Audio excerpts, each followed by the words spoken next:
ভারতবর্ষ বিশ্বের মধ্যে ব্রাজিলের ঠিক পরেই অবস্থান করছে বনভূমি ধ্বংসের নিরিখে। গত 30 বছর ধরে আমরা জানি যে গ্লোবাল ওয়ার্মিং ক্রমশ এমন একটা দিকে চলে যাচ্ছে, আবহাওয়ার পরিবর্তন এমন একটা দিকে চলে যাচ্ছে যে জলবায়ু আর আমাদের চেনা পরিচিত গণ্ডির মধ্যে থাকছে না। কথায় আছে, অর্থাৎ আমাদের সংস্কৃতিতে আছে যে জলের নাম জীবন। কলকাতার মেয়র এটা বলতে বাধ্য হচ্ছেন যে গঙ্গা নদীতে জল নেই। কিছু বছর আগে দেখেছিলাম মরুভূমিতে বৃষ্টি হওয়ার কারণে পঙ্গপালের বংশবৃদ্ধি ভয়ানক মাত্রায় হয়েছিল, এবং সেটা কিন্তু হয়েছিল আরব কান্ট্রিজে। সেখান থেকে পঙ্গপালের পাল চলে এসেছিল পাকিস্তান টপকে ভারতবর্ষের পাঞ্জাব, যেটা একটা অন্যতম কৃষি প্রধান এলাকা। মানে কোথাকার জল যে কোথায় গড়াচ্ছে আমরা বুঝতে পারছি। লোকসভা নির্বাচনের পারদ চড়ছে ভারতে, কিন্তু গত 1 মাসে তার থেকে অনেক বেশি পারদ চড়েছে গ্রীষ্মের, তা আমরা অনুভব করেছি। প্রকৃতির এই করাল গ্রাসে প্রতিদিন গ্রস্ত হচ্ছি আমরা, কিন্তু তা নিয়ে আমরা সচেতন হচ্ছি কি, ভাবছি কি আদেও? আজ সেই নিয়েই কথা বলবো। আজ আমাদের সাথে আছে প্রাণ প্রকৃতি পরিবেশ আন্দোলনের কর্মী সৌরভ প্রকৃতিবাদী। সৌরভদা, প্রথমেই আপনার কাছে যেটা প্রশ্ন সেটা হচ্ছে, আপনি সম্প্রতিতে একটা পোস্ট দিয়েছিলেন যেটা নিয়ে বেশ নাড়াচাড়া হয়েছে, পুরুলিয়ায় একটি প্রোগ্রামও হয়েছে। পোস্টটি ছিল, বান্দু ঠুরগা না বাঁচালে কংসাবতী বাঁচবে না। তো এই পোস্টটার মানে কি, মানে এটা আপনি কেন বলেছিলেন? পুরুলিয়া জেলাকে বলা হয় রুক্ষ জেলা। যত নদী আছে সবই হচ্ছে বৃষ্টির জলে পুষ্ট নদী। এখন বৃষ্টির জলে পুষ্ট নদী আমরা জানি যে কংসাবতী, শিলাবতী, দামোদর, এই সমস্ত নদীগুলিতে বর্ষাকালে স্বাভাবিকভাবেই অনেক বেশি জল থাকে, কারণ বৃষ্টি হয়। কিন্তু বাকি বছরের যে জল, সেই জল আসে এই নদীগুলির যে আশেপাশের যে জলবিভাজিকা, তার মধ্যে যে জঙ্গল, সেই জঙ্গল তার মাটি স্পঞ্জের মতো করে বৃষ্টির জলকে ধরে রাখতে পারে, এবং সে সারা বছর ধরে আসলে এই জলকে অল্প অল্প করে ছাড়তে থাকে, যে তৈরি করে ছোট ছোট নালা। এই ছোট নালাগুলো ক্রমশ যুক্ত হতে হতে এক একটা করে বড় নদী তৈরি হয়, কংসাবতীর মতো। তো এই যে ঠুরগা নালা অথবা বান্দু নালা, এই নালাগুলো তেমনই, এরা আসছে অযোধ্যা পাহাড় থেকে। আপনারা অনেকেই জানেন যে অযোধ্যা পাহাড়ে সরকার প্রায় 8টি নতুন ড্যামের পরিকল্পনা করেছে, যেখানে এই ধরনের যে ছোট নালা, ঠুরগা অথবা বান্দু বা অতীতে যে বামনি, তাকে বাঁধা হবে, এবং এই নালাগুলো কিন্তু ওখানে আটকে যাবে, কারণ এই ড্যামগুলো সবই হচ্ছে ক্লোজ লুপ ধরনের ড্যাম। এটা আমরা অতীতে দেখেছি যে বামনি যে নালা, সেই নালার ওপর তৈরি যে ড্যাম, সেটি ওই নদীটিকে আটকে দিয়েছে। এখন এই সমস্ত ছোট নদী হয় সুবর্ণরেখা অথবা কংসাবতীতে গিয়ে পড়ে, এবং আমরা এটাও জানি যে সুবর্ণরেখা এবং কংসাবতীর মতো নদীগুলি ক্রমশ জলশূন্য হয়ে পড়ছে। সে আর সেচের জল দিতে পারছে না, এমনকি কোথাও কোথাও পানীয় জলের ওপর জন্য শিলাবতী, কংসাবতীর ওপর স্থানীয় মানুষ নির্ভরশীল। এখন এই বান্দু অথবা ঠুরগা, এই নালাগুলিতে দেখতে মনে হবে অল্প জল, কিন্তু আপনারা যদি অযোধ্যা পাহাড়ে যান, তার যদি আপার ড্যাম লোয়ার ড্যামটি দেখেন, দেখবেন ও ধরনের একটি ছোট নালা থেকেই কিন্তু ওই আপার ড্যাম লোয়ার ড্যামগুলি ভর্তি। অর্থাৎ কতখানি জল আসলে তারা সারা বছর ধরে বয়ে নিয়ে চলে। এই যে বিরাট পরিমাণ জল দুটি ছোট নদীর, তারা কিন্তু গিয়ে পড়ে হচ্ছে কংসাবতীতে। ফলে কংসাবতী ইতোমধ্যেই জল সমস্যায় ভুগছে। পুরুলিয়া শহরে কংসাবতী জলকে পরিশ্রুত করে পুরুলিয়া শহরে পানীয় জল হিসেবে সরবরাহ করার কথা। পাম্প স্টেশনস আছে সেখানে। পুরুলিয়া মিউনিসিপ্যাল কর্পোরেশনের প্রধান এটা ফেসবুকে ঘোষণা করছেন যে জল নেই, তাই তারা পাম্প স্টেশনগুলো চালাতে পারছেন না, এবং প্রচুর ওয়ার্ডে দীর্ঘদিন ধরে জল তারা দিতে পারছেন না। এটা এই পরিস্থিতিতে তখন যখন বান্দু এবং ঠুরগা আন্দোলনের মধ্যে দিয়ে এখনও অবধি রক্ষা করে চলেছেন অযোধ্যা পাহাড়ের মানুষ গত 6-7 বছর ধরে।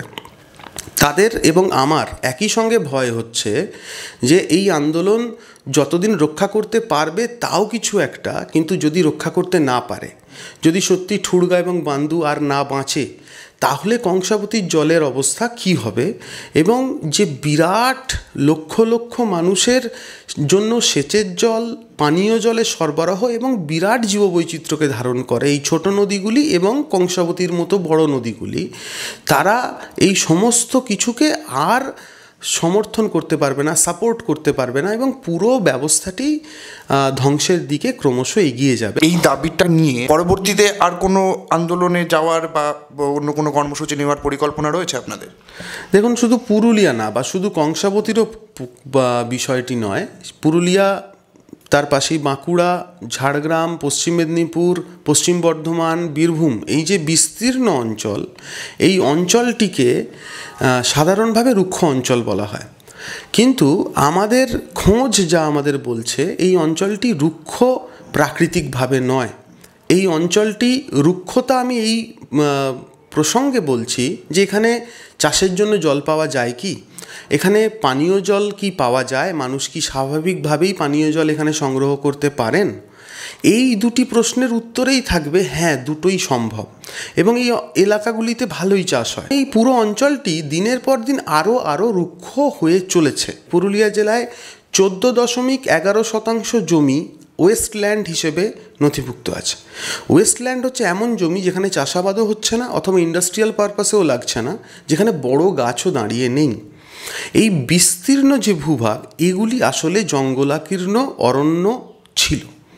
এগুলোকে এক্সপ্লয়টেশনের মধ্যে দিয়ে এই বিস্তীর্ণ ভূভাগকে আসলে ওয়েস্টল্যান্ডে পরিণত করা হয়েছে। একটা জেলার 4000 বর্গ কিলোমিটার এলাকা, এই বিস্তীর্ণ এলাকাগুলিকে যদি পুনরায় প্রকৃতির কাছে ফিরিয়ে দেওয়া যায় এবং স্থানীয় গ্রাম, সেই গ্রামের সংস্কৃতি, সেই গ্রামের মানুষের অংশগ্রহণের মধ্যে দিয়ে, কমিউনিটিগুলির অংশগ্রহণের মধ্যে দিয়ে যদি এটি করা সম্ভব হয়, তাহলে খুব দ্রুতই আমরা দেখব যে সব থেকে জল স্বনির্ভর জেলা হয়ে উঠবে পুরুলিয়া এবং তার আশেপাশের জেলাগুলি। নির্দিষ্টভাবে যেহেতু আন্দোলন জঙ্গলমহল এবং পুরুলিয়া ও আশপাশের জেলাগুলিতে কেন্দ্রীভূত, তাই এই গোটা অঞ্চল জুড়ে আগামী দিনে যাতে এই ধরনের প্রকৃতি ধ্বংসকারী, নদী ধ্বংসকারী, জল বায়ু ধ্বংসকারী কোনো ধরনের প্রকল্প মানুষের মতামত না নিয়ে হয়, তার বিরুদ্ধে আমরা সংঘর্ষের রাস্তায় আছি। সংঘর্ষ এবং নির্মাণ, এই দুটি রাস্তা ধরেই আমরা হাঁটব গণতান্ত্রিক পদ্ধতিতে এবং আগামী দিনেও থাকবে।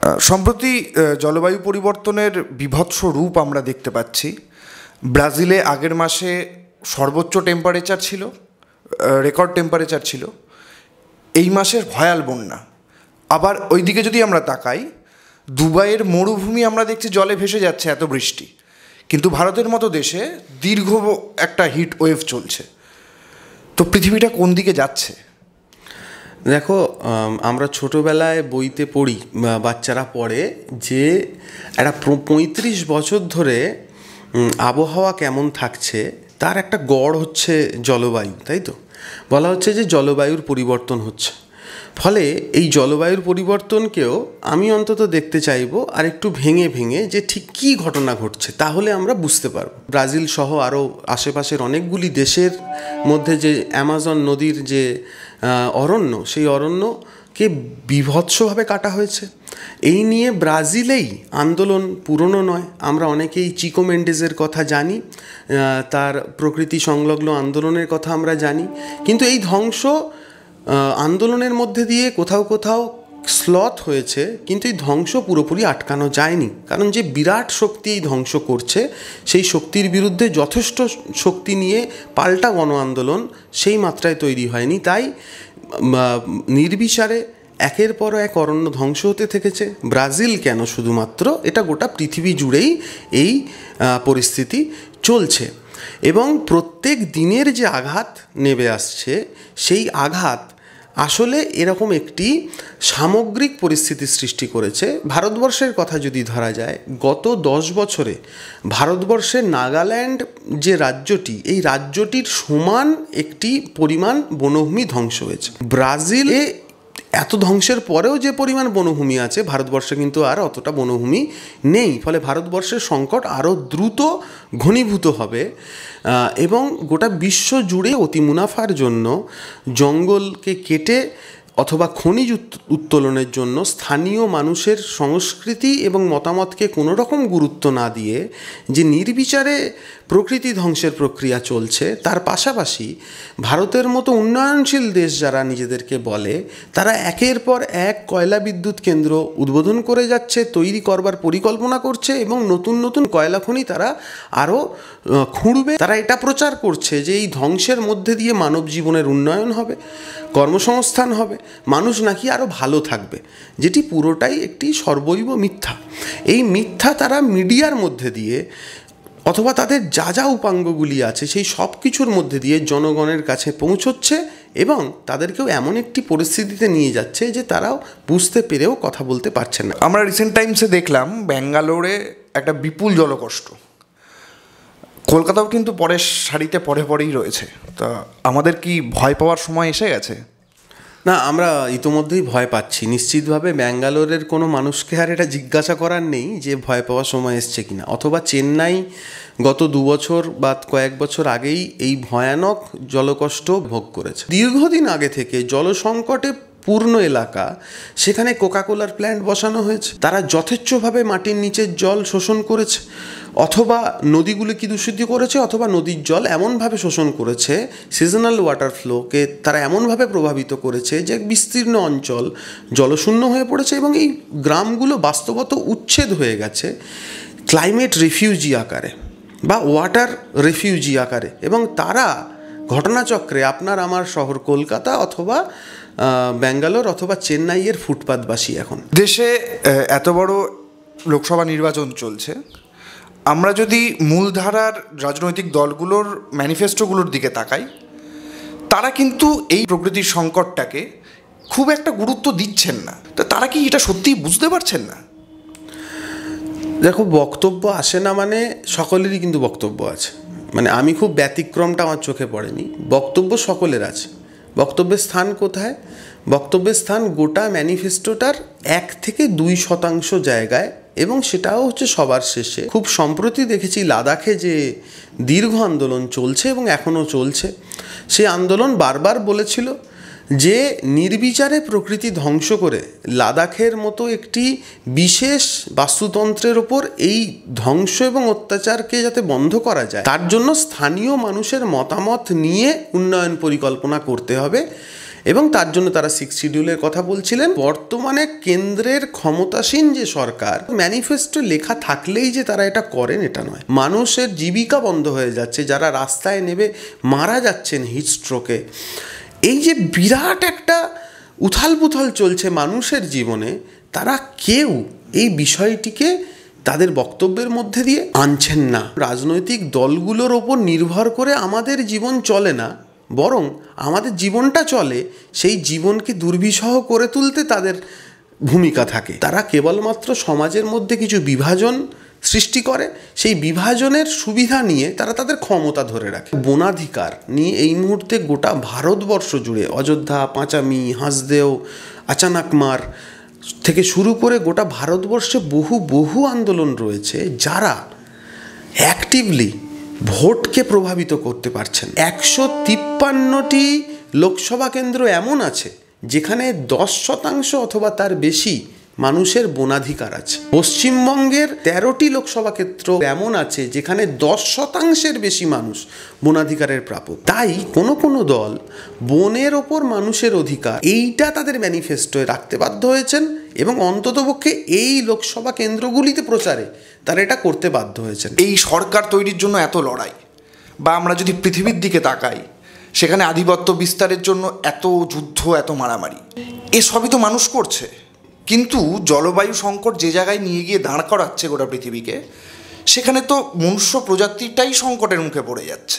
মানুষের সঙ্গে অন্যান্য জীব প্রজাতি বা প্রাণীকুলের তফাৎ কোথায়? আমরা সেই ছোটোবেলা থেকেই জানি যে পাখিরা প্রকৃতির যে উপাদানগুলি আছে তার মতন করে নিজেকে গড়ে নেয়, মানুষও তাই করে। আমরা দেখব এমনকি ধরা যাক এই যে গরমকালে যে ছোট যে ম্যামালরা, তারা ছোট ছোট গর্ত করে তার মধ্যে ঢুকে থাকে। কেন করে? কারণ ও একটা নিজের জন্য মাইক্রো ক্লাইমেট তৈরি করে। এই মাইক্রো ক্লাইমেট কোনটা? গর্তের ভেতরে আসলে টেম্পারেচার কম, তাই এটা মাইক্রো ক্লাইমেট তৈরি করে। দেখো, মানুষের কি আছে, মানুষের বাড়ি আছে, কংক্রিট ইট তাই দিয়ে তৈরি বাড়ি একেবারেই নতুন।